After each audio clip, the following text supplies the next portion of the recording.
And all my children of the light, born in the sinning, the steady's trying to teach you right. My people are born this,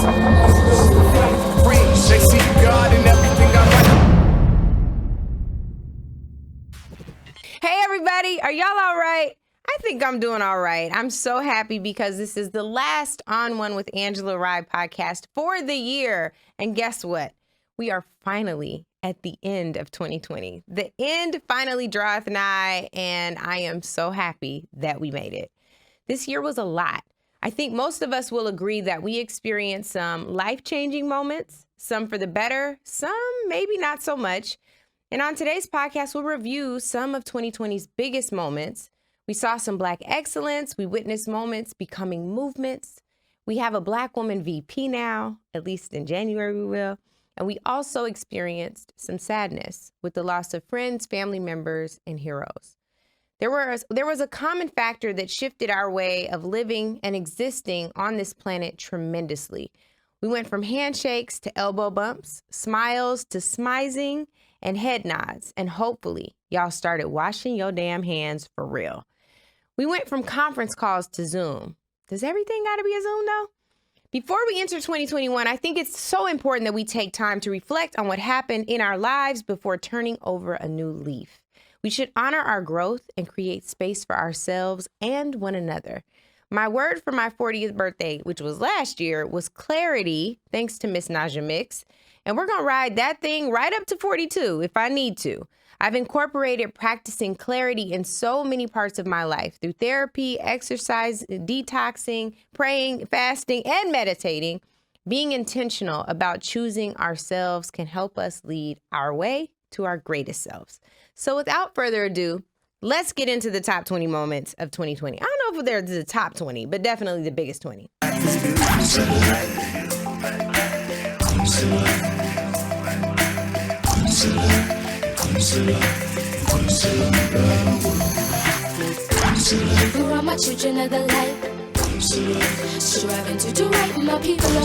First, coronavirus, aka COVID-19, aka that Rona.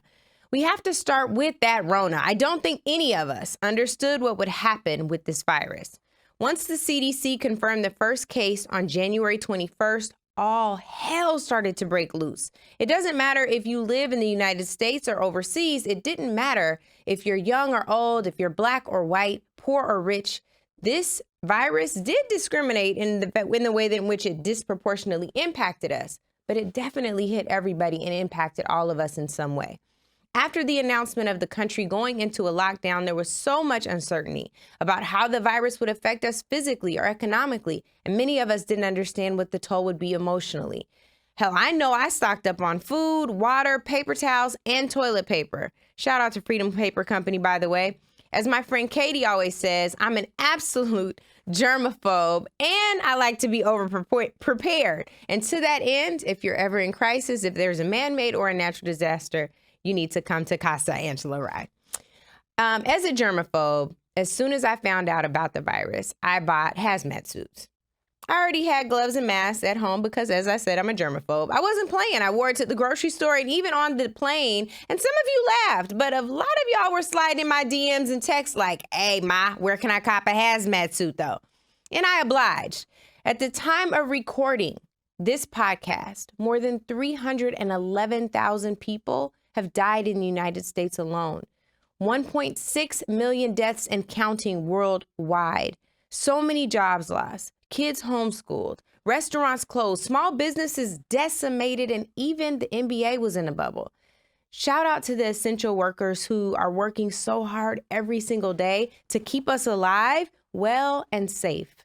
And I want to send a special shout out to two of my faves, Dr. Ayla Stanford, who answered all of my crazy COVID questions, even on a podcast, and to Dr. Nana, who is healing community literally right now and testing people so we can ensure that we're safe and we get better. I love you ladies so much. On a not so positive note, imagine what could have happened if y'all's president wasn't busy calling COVID the China virus and saying it was a hoax, instead speaking of it as it really was, a problem. One that brings me to number two. One that he tested positive for, Coronavirus. Donald Trump tested positive for that Rona after spreading lies about it being a hoax and not taking the pandemic seriously. There weren't many moments where his administration gave comfort to the American people at all. And when you look at the vaccine timeline, he was even questioning the credibility of scientists. When he tested positive on October 2nd, the pandemic had already claimed the lives of more than 207,000 Americans. Instead of using his diagnosis as a teachable moment for the American public, he doubled down on misleading rhetoric and further trivialized the ravaging pandemic, ultimately leading people to their demise. The White House became a super spreader house. Wash your hands, y'all, and please wear your masks. So number 3 is the coronavirus vaccine. All things related to COVID in the top 3 because it really has impacted our world. Shout out to Kizzy Kismikia Corbett, who is the Black woman immunologist and lead vaccine developer at NIH, who's a part of the team working to develop one of the 2 mRNA vaccines that is shown to be more than 90% effective. We will talk about whether or not y'all are going to take said vaccine later, but we do want to recognize the Black women who continue to change the world. Number 4, what would we have done without club quarantine and versus battles? We may have been stuck inside, but thanks to my brother D Nice, we were entertained and dancing on IG Lives night and day.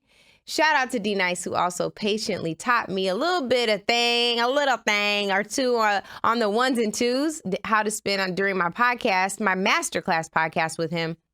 I can't wait for my in-person, Derek. I look forward to that.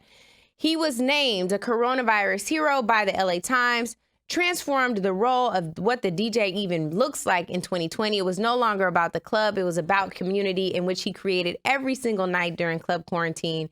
His small 200 viewer crowd on Instagram Live soon turned into 100,000 plus. And then that special day when he reached more than 1 million viewers and participants, he had notable appearances from folks like Michelle Obama, Oprah, Rihanna, Drake, and all of you, of course, made those moments completely unforgettable. We also witnessed legendary battles through verses brought to us by Timbaland and Swiss Beats. We witnessed the virtual battles of Monica versus Brandy, Jill Scott and Erica, Teddy Riley when he wasn't frozen versus Babyface, Patti LaBelle and Gladys Knight. I even saw Patty lean in a little bit. Shout out to Patty. We also did a cooking class on the master class. Snoop and DMX, Kirk Franklin and Fred Hammond, because you can't leave gospel out. And the legendary Best Coast rappers, E40 and Too Short. Y'all knew exactly what we needed. And for that, we say thank you. Number 5, to Queen Afua and Tabitha Brown, who taught us the importance of holistic living and understanding what we digest. We are what we eat.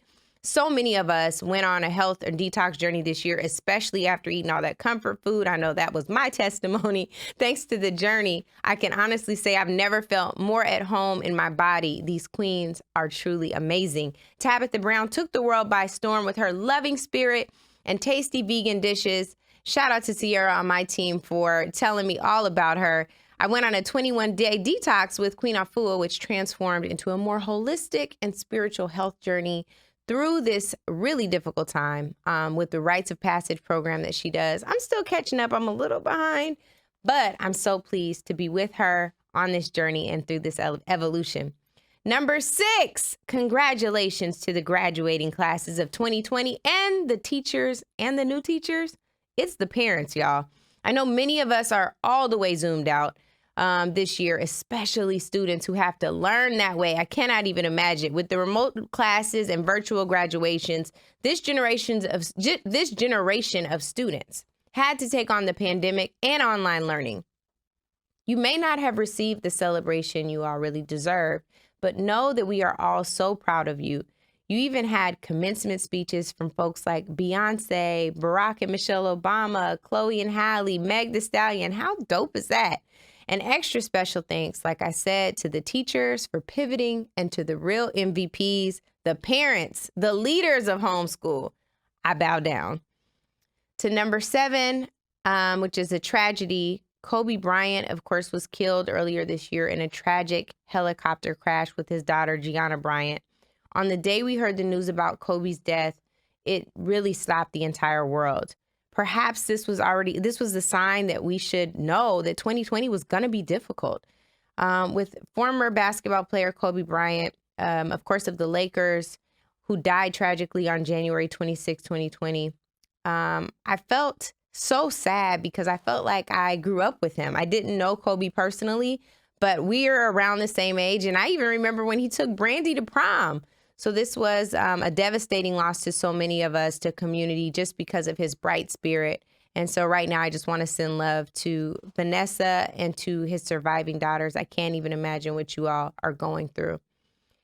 Number 8 is Black Lives Matter gaining the worldwide attention it deserves. To the co-creators of BLM, Alicia Garza, Patrisse Cullors, and Opal Tometi, thank you all for waging this fight and giving us this much-needed affirmation when Trayvon Martin was initially killed.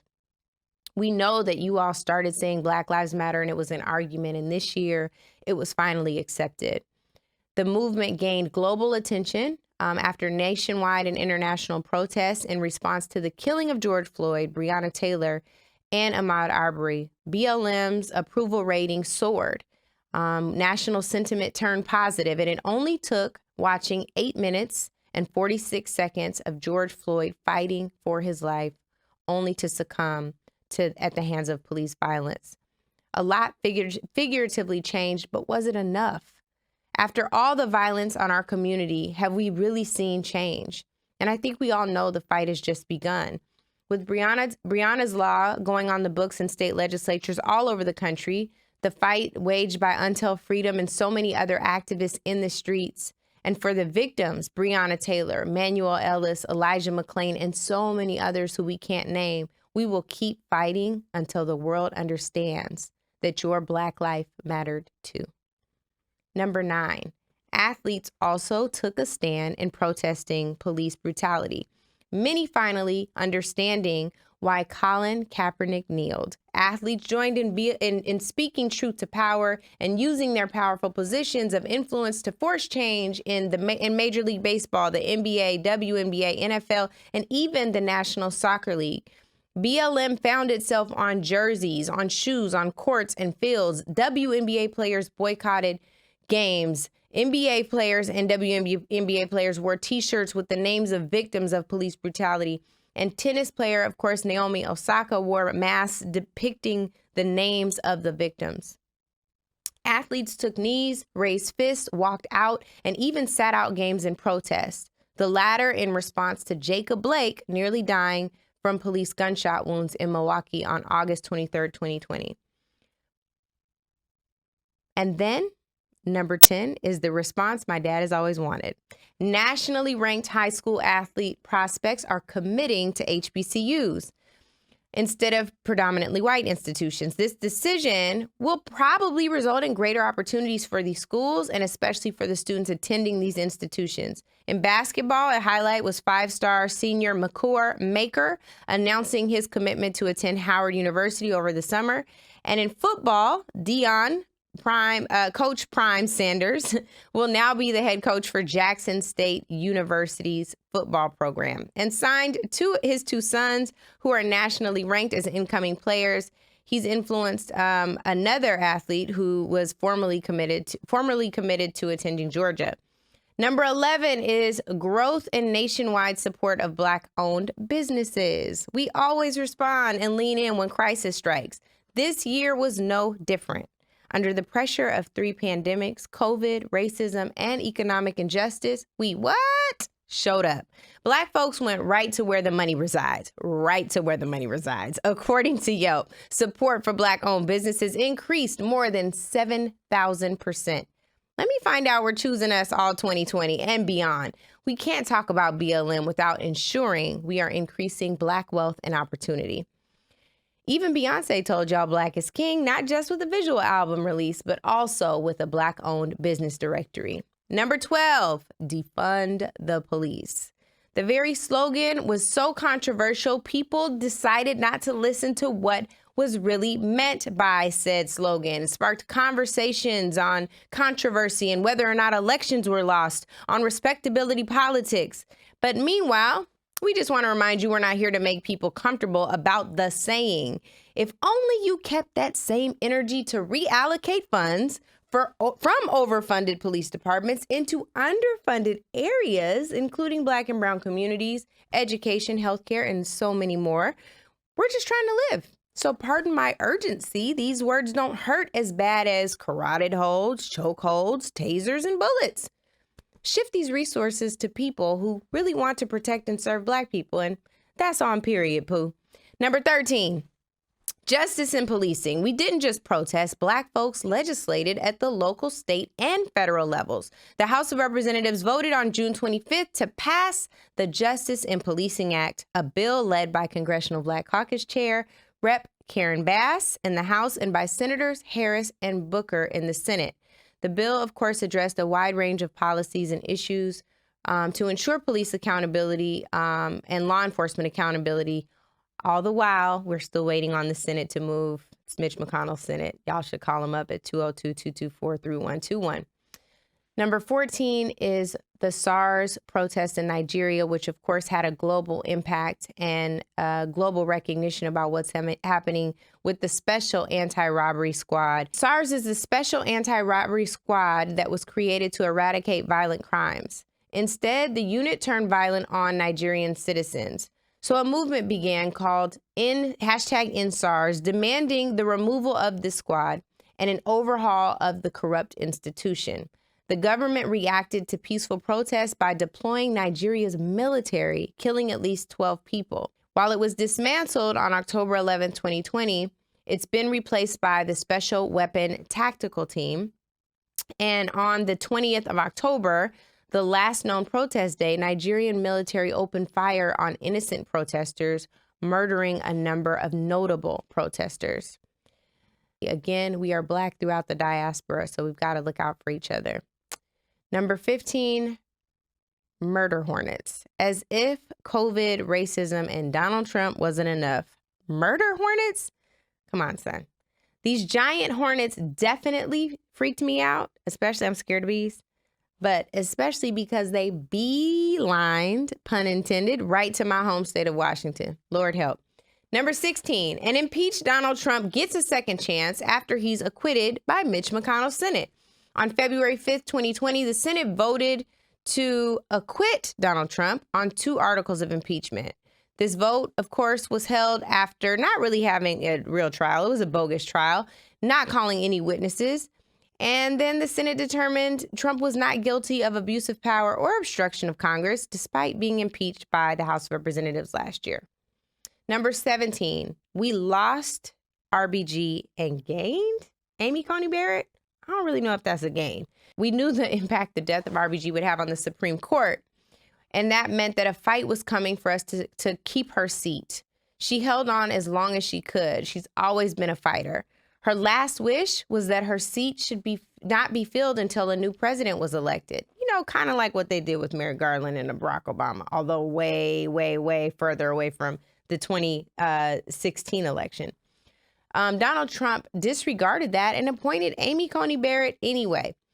Ruth Bader Ginsburg, of course, was the 107th Supreme Court Justice when she was nominated on August 10th, 1993. She was the first Jewish female and second female ever nominated to the Supreme Court. She was known as the Great Dissenter, died on September 18th, 2020. And her death led to the confirmation of Amy Coney Barrett on my birthday. That's not the gift I wanted. Then, of course, we lost a hero, a champion, a mentor to me and to so many others, John Lewis. Congressman Lewis was elected to represent Georgia's 5th District in Congress in November of 1986. He served until his death. He died of cancer in July of 2020.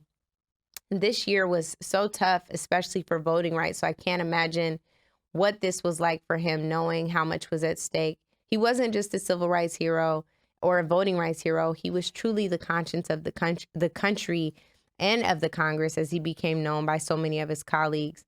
I love Mr. Lewis, and we miss him dearly, but we will continue to get into good trouble. We did a special tribute to him in partnership with Tidal in this podcast. I hope you all will check it out. There's some great memories from his colleagues in Congress, from Reverend Jackson and many others.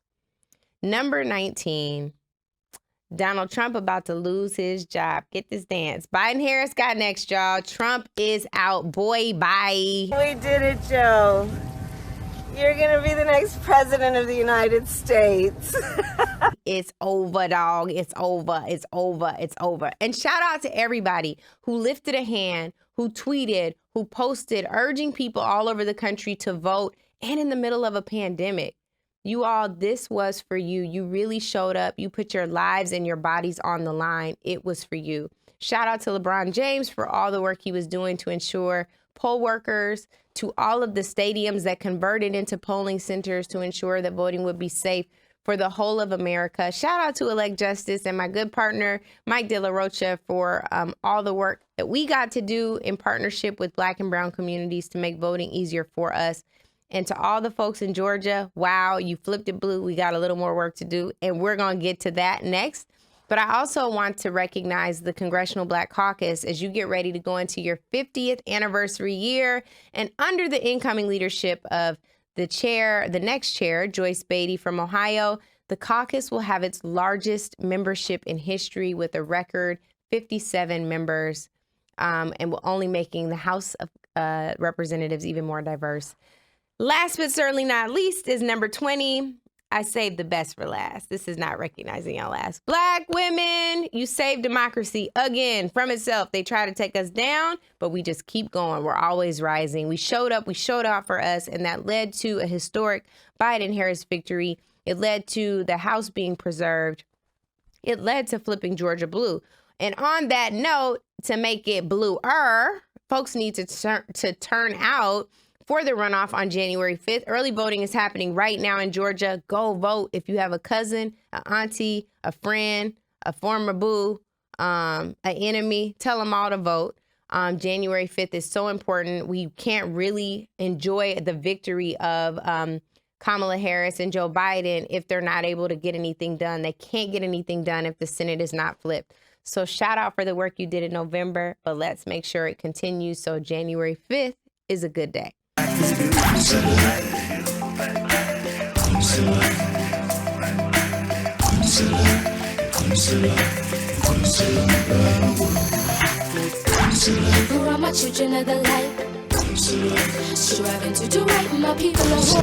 This year may have been a lot, but we definitely got a release through entertainment. So let me just shout out a few things that made this year awesome. Viral sensations, Where the Money Resides, and You About to Lose Your Job, both which have been cited in 2020, at least in my commentary. We had movies and television shows like Hair Love, Jingle Jangle, Lovecraft Country, and we had albums like Black is King, D-Smoke, Black Habits, Chloe and Halle, Ungodly Hour, Kiera Sheard, Jasmine Sullivan came back with 2 bangers. These singles she's released, Lost One and Pick Up Your Feelings. I cannot wait for that album. 2 my sister friends who are killing it in TV land. Tiffany Cross with the new show, The Cross Connection. Joy Reid with The Readout, who is the first Black woman in primetime on cable news in a primetime slot. I'm so proud of you, sis. Jamel Hill and Carrie Champion killing it on Vice with Stick to Sports.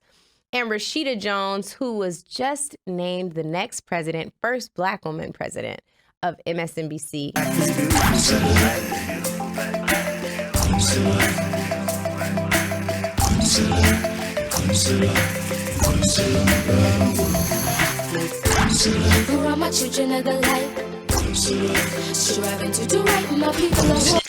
Okay, this question comes from Kevin Crum on Facebook.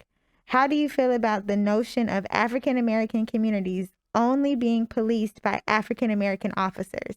I think all skin folk and kinfolk, and just because somebody policing you is Black, it doesn't solve or absolve us of the issues. Like, at the end of the day, what has to change is the system. And the fact of the matter is, it was created to return fugitive slaves back to their owners. A system that was designed that way is likely not ever going to serve us properly. So it don't matter who's doing it. It could be, you guys remember Alf? Remember the TV show Alf? You might not. I don't. But somebody watching does. Mm-hmm. And the point is that Alf could be policing you And if the system of training is what it is, you still gonna end up with the same problems.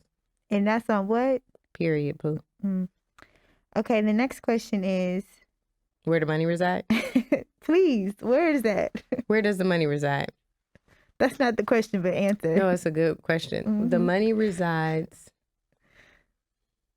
in the pockets of the greedy. We need to share. We do. Because sharing is what? Caring. Boom. Thanks. This question comes from Tigress_3772. All right. I can't. Tigress, let's work on a new handle for the new year. That's her. You know, you got to let people walk in their truth. All right. It's somebody's truth. Will you take the COVID vaccine? Ooh. This is a debatable point right now. I'm nervous. I want to see if y'all start climbing on ceilings first before I take the vaccine. I'm nervous. I got an amen in here. I just need to see what's going on because I don't know what this virus is. I have to be honest. I was raised by. Let me ask my daddy if he gonna take it, but he takes flu shots. I'm scared to take flu shots. I don't know. I'm really torn. What I'll say is what the responsible thing for me to say is yes, we must all be safer. We have to protect ourselves, but I don't feel that in my spirit just yet. So I need to get there. It's going to take a minute. It's been scary. Yeah. That's my truth. I agree with you. Second question. Well, that's rare. Third question. What should Biden tackle in the first 100 days that would benefit the Black community? Ooh, so definitely dealing with COVID. I think that has disproportionately hurt us, as I talked about earlier. I think I love what Congressman Clyburn said on Breakfast Club when he said that there needed to be a commission immediately stood up to address the impacts of the 1994 crime bill and all the crime bills prior, in which Joe Biden participated.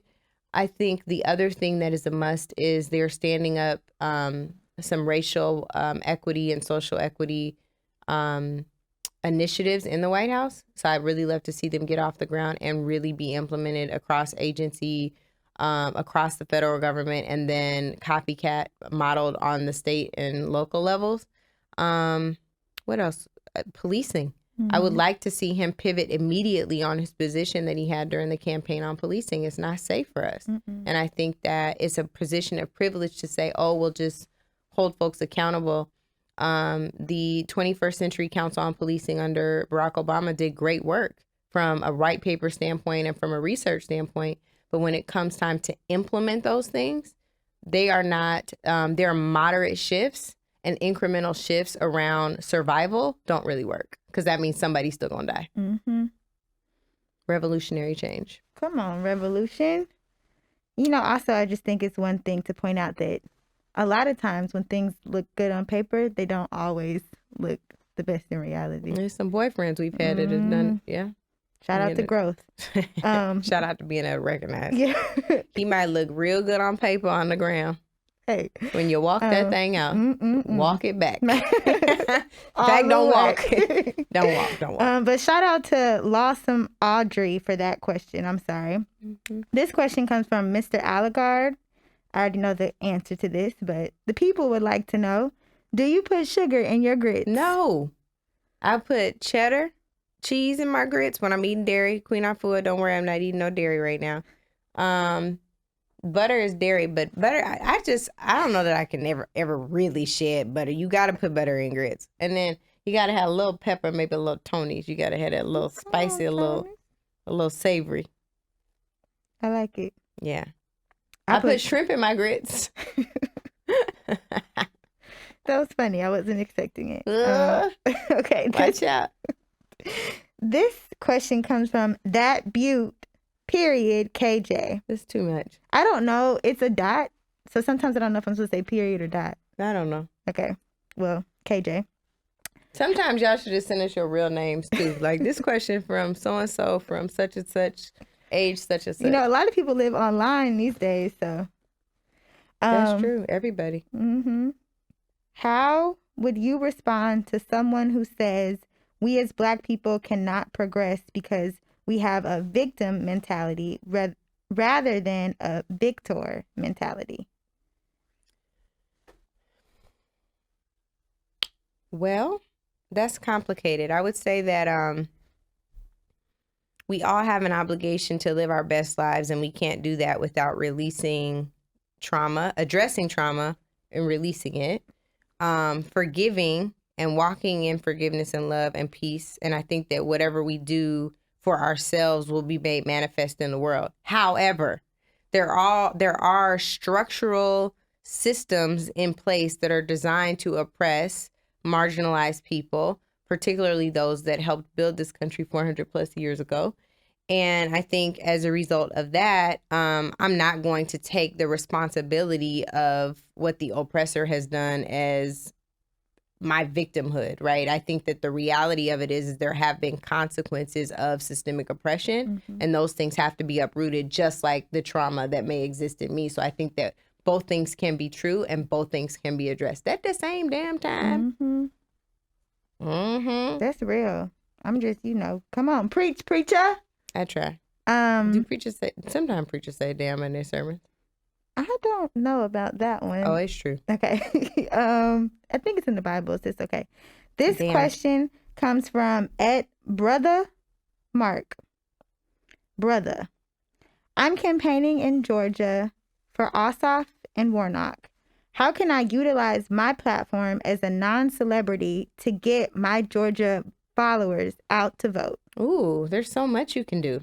I think being in Georgia and being a registered Georgia voter has far more impact than people using their celebrity to help drive attention to what's going on.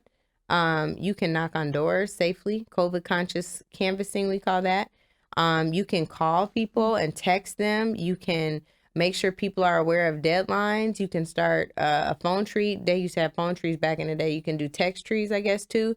They have new apps like Clubhouse. Get on there and talk about why it's important and what folks can do.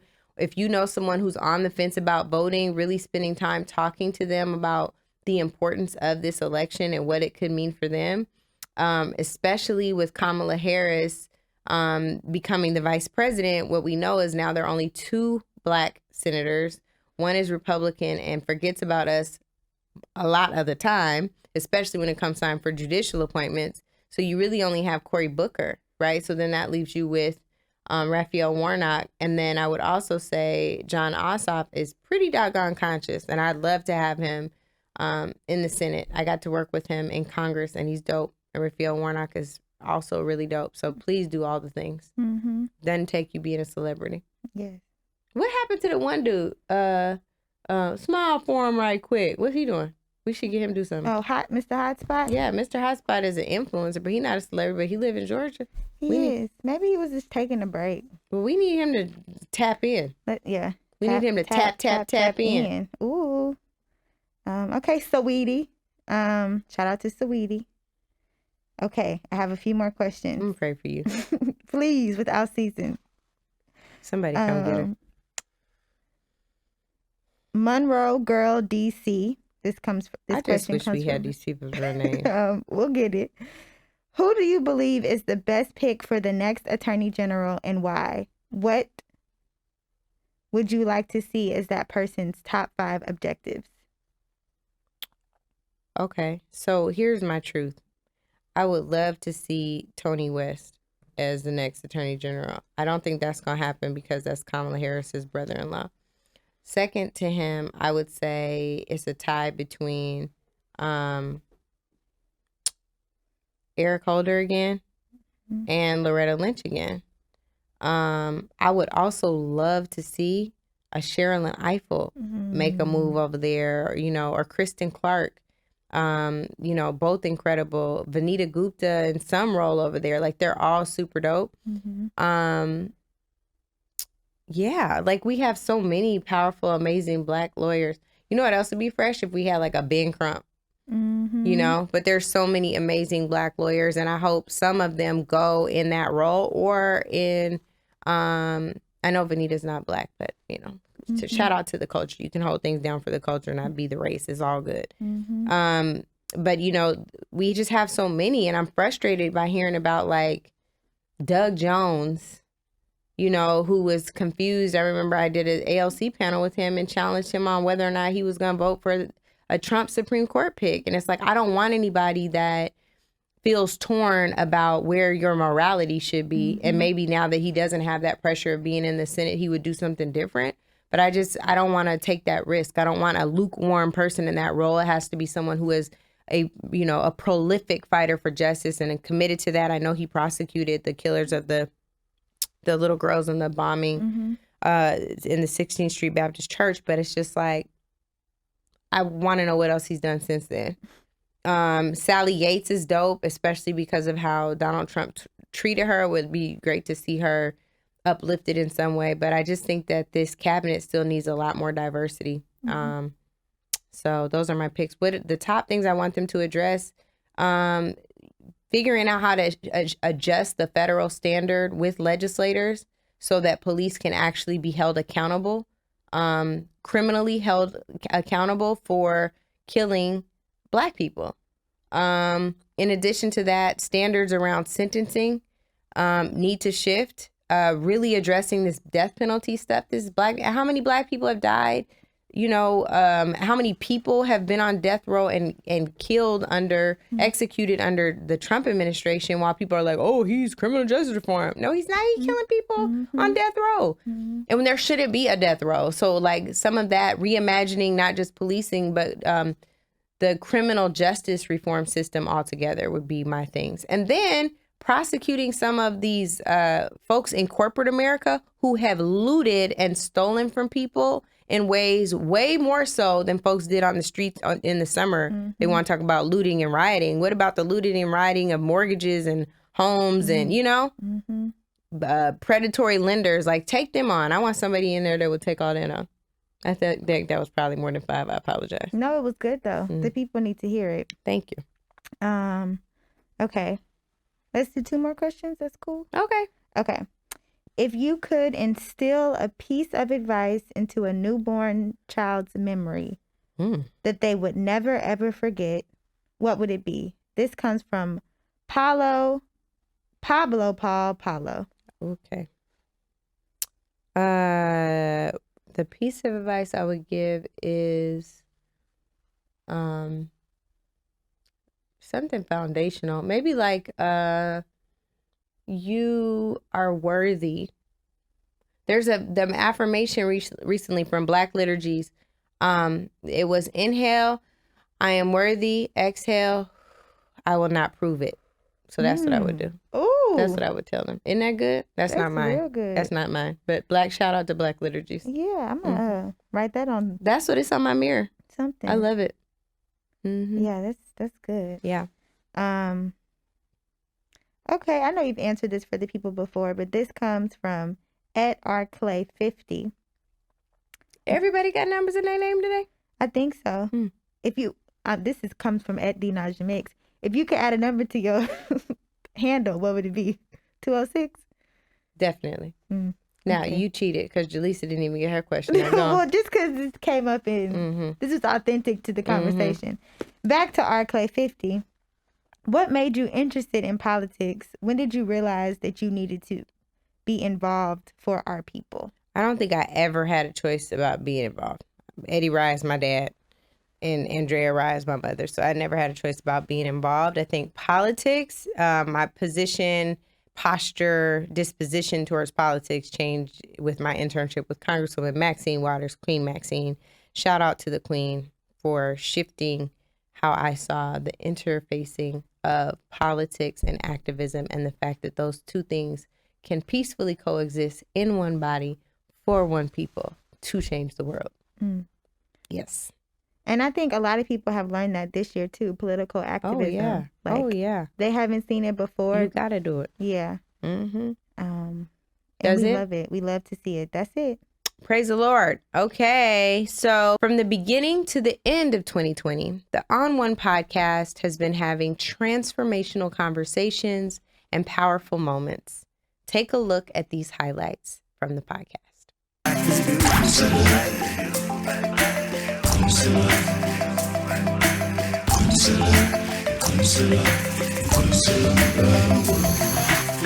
For all my children of the light, striving to do right, my people are Like a freestyle game, like you start and I finish. A freestyle game. I say you should start light. Okay. Let's start with like some Dr. Seuss, Okay. who I was born on the same day as, mind you. You were born I am around Sam. all the greats. Yeah, you're damn right. Mhm. So I am Sam. Sam, I am. Do you like? Green eggs and ham. You said Dr. Seuss.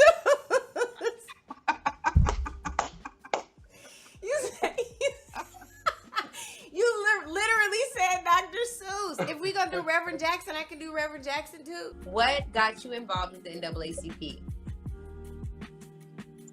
I think what got me involved is I saw all the things that they were doing. And I just really liked what they do. And I actually became a Vote For Me ambassador with them to help encourage people to go out and vote. It was really great with that experience. And I became part of my local chapter with the Youth and College Division. And I'm like probably their youngest for that. I'm actually the youngest for a lot of things. Yeah, what? I had to get a different plate because that plate was chipped. Oh, yeah, get another plate, girl. Although we can't see it. Do you put like paper towels underneath because of the oil? Absorb the oil. Yes, you have to.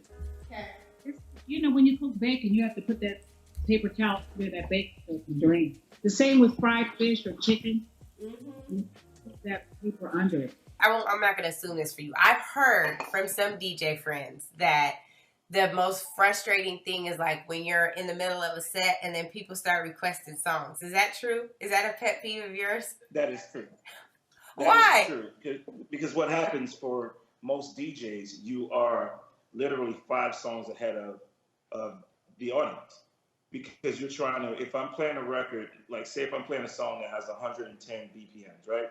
But I want to get it down to whatever the latest Drake record is, which would typically be around 95 BPMs, right? So you need these songs to get you down there. Like some DJs will scratch their way down and just, you ever been dancing and like you got this groove going and then somebody will scratch and throw a song on and it's a different tempo and you're like, what are you doing? So it doesn't flow well. Mm-hmm. So usually I'm 5 songs ahead of you because I'm trying to get to a different tempo.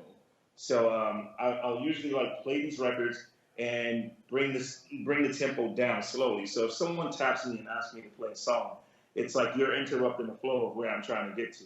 Now, if someone can suggest a song, you know, like, hey, when you get a chance, like, actually, I take that back. I don't really like anyone coming over and bothering me because it's my job. It's been interesting. I'll say one of the instructions you gave me for like the salt baths, which I probably overdone. So I underdid everything else and have overdone the salt baths. I think I've done 4. You did, oh no, that's great. That's fantastic. I've done 4. How do you feel from emotionally even? I was gonna say I feel really good. There was my first one.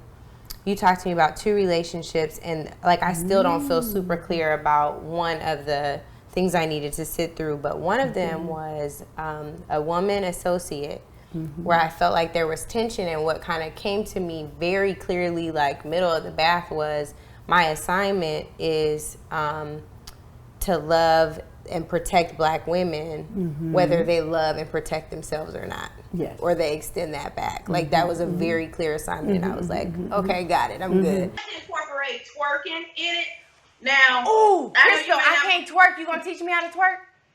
Ooh, yeah. I can't do Yeah, it. you know, It's I like think I you're can gonna notice the twerk back. my whole back and my neck, but I can't do it right here. That don't work. You know what? I got something called Twerking Made Easy that I can teach you. Hey. Yeah. Okay. So listen, Angela, like I'm gonna be 40 in December. I'm already 40. When you look good. I'm old. You look good. Everybody, come on, you know what? Yeah, looking good. Now, so when I started teaching 8 years ago. Yeah. I didn't know how to twerk. The young girls would come to my class and they would like be twerking down. So I had to learn how to twerk. What? So I started something called Twerking Made Easy for those of us who don't move that way. Because twerking now, when we were growing up, for us twerking was in, like packing in and out, right? But now it's throw it back. Yeah. Speak to yourself. Start to speak to the guests. Back kicks. Kick your butt. Come on, get my butt kicked. Get your heels all the way up to your butt. So now I look like I got a 10. That's hilarious. I did. I got a 10. Okay, so now, since you're going to use that lighter color, make sure it's not a lot on the brush, because you don't need a lot now. Okay. Go under your eyes. How come when people put makeup on, they got that with their face? Have you ever noticed that? It's just habit. We just like to look foolish. My sister texted last night that my 85-year-old grandma who lives in Kansas has been driving around trying to find toilet paper and disinfecting wipes because people have been hoarding it. Right? I was gripped with fear, right? And immediately getting online because I could have been sending her supplies for weeks. It didn't occur to me to like reach out. I didn't think I didn't realize she wasn't going to reach out until she was absolutely desperate. So reach out to the elderly because they should not be out looking for supplies, right? We should be making sure that things are delivered to them. Even though stores are opening up these hours, it's still unsafe for them to be outside. Reach out to your friends who are disabled, who have chronic illness. Make sure they have what they need, Shelters. I've definitely heard from shelters. So shelters are being really completely forgotten in this crisis. And a lot of, a friend of mine whose partner works at a shelter for young women, a lot of these young women are incredibly immunocompromised because of the situations they've been in. And the volunteers can't work with them safely, right? And so they don't have any masks, they don't have any cleaning supplies, they can't find bleach. So look through your stores. If you're an artistic person, chances are you have some gloves somewhere. Chances are you might have a mask or two, right? I just have it from doing my own nails. I had 2 boxes of masks, and so I was able to send those out to shelters. Reach out and ask people what they need. Be proactive about it. The need is great, but a lot of people aren't asking because they're used to being told that they have to figure it out themselves. And so look around and see what you got, where you feel, comfortable and safe, and share. If we get to that point, there will be enough for everybody. But we got to look out for the people who not only aren't asking, but also don't have the access to the infrastructure, right? A lot of our elderly don't have the ability to order things online and have it delivered. So, find out what their address is, have stuff delivered to them, drop something at their door, Don't put people in more precarious situations to have to go find things when they really should be at home. Ooh, I'm like, literally, I teared up hearing about your grandma. And I'm just like, I'm sitting here partially like just in guilt about, I haven't reached out to like even neighbors. And I know I have elderly neighbors. I've been so worried about my parents. And I'm like now super emotional about it because I know like, this woman across the street, like her husband died. I haven't even checked on her, and part of it is like, oh, you don't want to go anywhere. You don't want to like compromise anybody. And you also like, again, I'm a germaphobe. So I haven't wanted to like talk to anybody or knock on a door or, whatever, but like I should. And, again, just like our first conversation ever, like, thank you for that accountability because it's just like, dang, if we all just checked on one person at least, we could really probably make a big difference. So thank you. That was a hard truth. I wasn't ready. I was not prepared for that. What's the greatest stretch you've had so far in acting? Like, what's the character where you're like, oh, this one was really like outside of my comfort zone? Probably 7 pounds was a pretty big stretch for me. The hardest work was Ali, but it wasn't a psychological stretch for me. And Ali believed similar things, right? So it wasn't a big stretch. that way, but it was definitely the hardest transformation as an actor, more physical on body, dialect, learning how to box.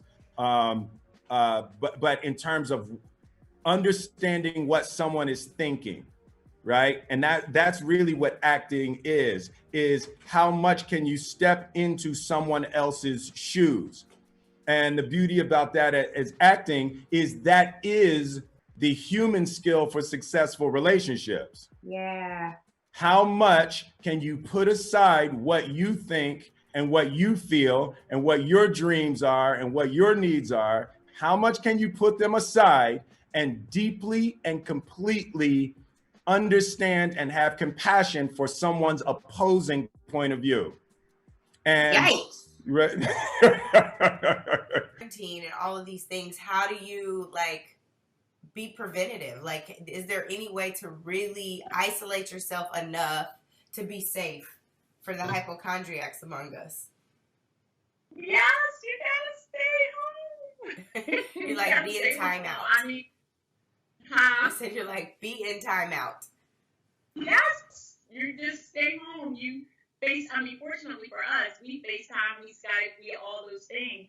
But my concern is for the older folks that don't have access to that. Those are the ones I worry about the most, that they're not getting depressed and being so isolated and things like that. And just that we reach out to our elderly and call them and see if they need somebody to pick some food up for them and things like that. Drop it, just put it on the porch and leave. You mentioned the name of George Floyd, and of course, you led the charge with Senator Booker and the Congressional Black Caucus on the House side for the George Floyd Justice in Policing Act.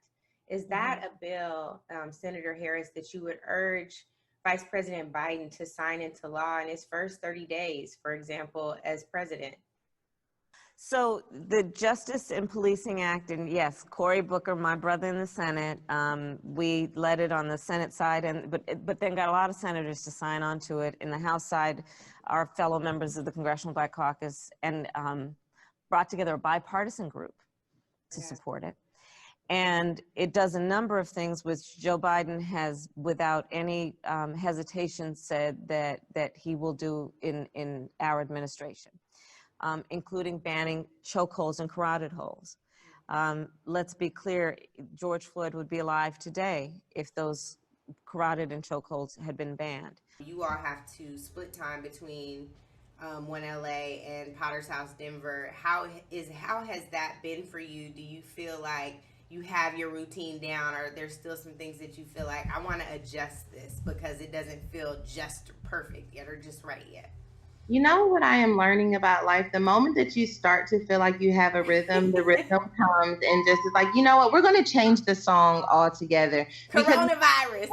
Exclusively online. It's like we just figured out a technology that would allow us to go back and forth and kind of like getting our congregations to adjust to this technology. Everyone's on board. They've adjusted to it. And now it's like, all right, now everyone's going to stay at home and the only option you have is to watch online.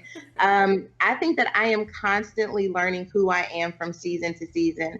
I think one of the greatest mistakes that we can make is longing for who we used to be in a season that is obviously changing us, but it requires like surrendering to like, who am I now? Like you had to go from being like, Angela Rye, Impact Strategies, to now you're this CNN commentator and you're all over. And then you have to ask yourself, I'm sure you've had to ask yourself at some point, okay, this is who I was 5 years ago. Who am I now? Yeah. And so I am asking myself that, every day, really. I think it used to be like I could wait a few months, but because the world is changing so quickly and our response to the world has to change as quickly as the world changes, to really not get lost in the pace of what's happening around me and to ask myself, like, who am I? What do I need? What does this moment require of me? And do I have what it takes to stand up to it? Or do I need help and tools and resources? So I would say that we had adjusted and now we are adjusting to preaching in an empty room and allowing the online community to really build community within their own homes. I never stood in isolation on a Black fight. Definitely pro-Black, but I'm not anti anybody else. And I think that if we win, we all win. Right. And I think the sooner we get there, the better it is for everybody. That was such a profound point, though, about getting back to the whole, every corporation was putting Black Lives Matter, and even the NFL, you know, the Goodell says, kind of like Biden, Roger Goodell, the NFL commissioner, was, Black people have made this league. That's a word, timeout. You know, how much business do you guys do with Black vendors? Right. Yes. You know, how many, again, how many people are on your executive board? I mean, if you go down to CNN, walk through the building. Walk through the building, the corridors of power, you know, all this mess. Same thing in every corporation, you know, that's okay, but I want deeds, not words. So it's how do we get to demand that? I guess that's the next level. You know? And it also trickles down to the players and to us, to Black people in general. Like, you know, are people of wealth hiring Black law firms or Black lawyers? What happened to this? Look at this cone. You see that? Then somebody stepped on it or something. This looks crazy. Okay, so you do all the edges. Yep. And then you can take a little Echo Gel. See this here? I got what do I got? Ultra Defining Diva Curl Gel. I ain't got That's fine. You can use that too. Anything that's going to help lay it down. Okay. You can put it on the edges as well too. That's right. Get your teeth on your vocal cords. Mine ain't gonna sound like that. You can do it. You come on, sis. You got it. Do it with me. Oh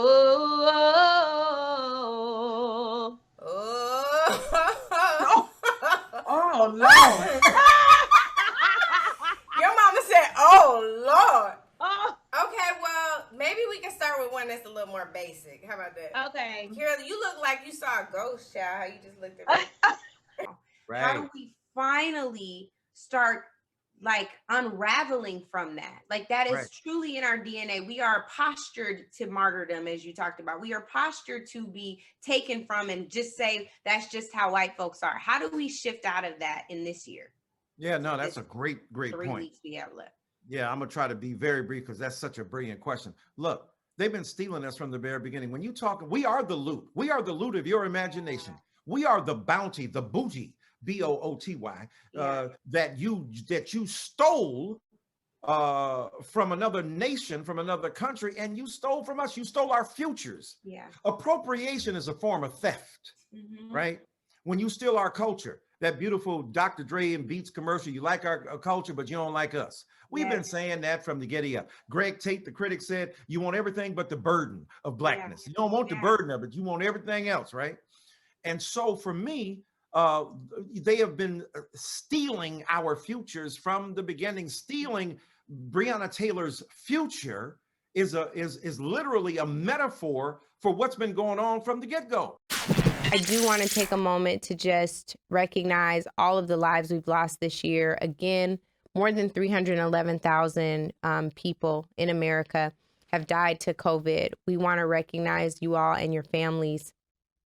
And we just want to take a moment to hold space for other lives we've lost this year, including Charlie Pride, Quinn Coleman, Jazz Waters, Natalie Reed, Alex Trebek, the Reverend Robert Grates, Supreme Court Justice Ruth Bader Ginsburg, Chadwick Boseman, the Black Panther, Naya Rivera, Betty Wright, Little Richard, Bill Withers, Joseph Lowry, Katherine Johnson, Kobe Bryant, Congressman John Lewis, and the Reverend C.T. Vivian. Though this year has been rough, I hope that this podcast has allowed you to remember some of the triumphs and victories of 2020.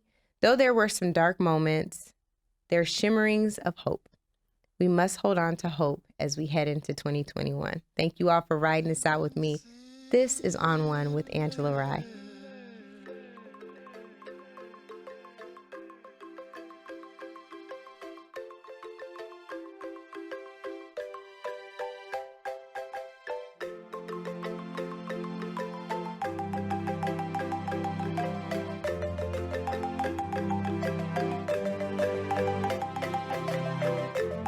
We're all my children of the light, born in the sinning, but steady striving to do right. My people are warriors, all we know is to fight.